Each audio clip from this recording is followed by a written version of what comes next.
Sung Evensong in St. Paul's.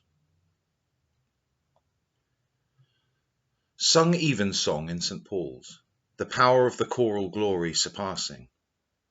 Outside, a tepid evening of quotidian greys, yet here the light seems gilded as it plays upon faithful faces, rapt as the exaltations soar from Wren's floor to fill his phoenix-feathered nave, to beat a righteous pulse upon the piers and architraves, to burst from the bosom of the palace of God and pierce his vaulted heart. Here amongst the ages all things seem somehow more than they were. Somehow all moments lent a greater weight by centuries of multitudes cognate through sharing here. Their countless thens come to a common now. And so much more buoyant sounds this sacred song, a paschal plangence promising a death to deaths and wrongs. Risen, to lift those listening from this toiling, spinning, ever-wanting world.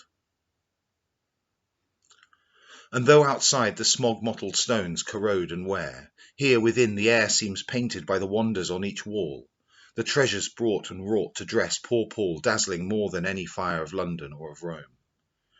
Brought here and then so arrayed to sight the blind, to spark in Damascene blinks eternal light in mortal minds, to give a glimpse of the love that moves stars to the eyes upon the earth.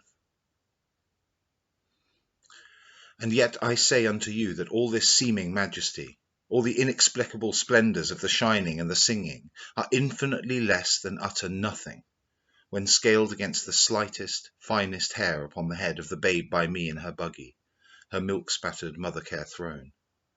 And all the arches of heaven, all Wren's proud decaying stones, and the bones of God himself, are but dust at her tiny, limitless feet.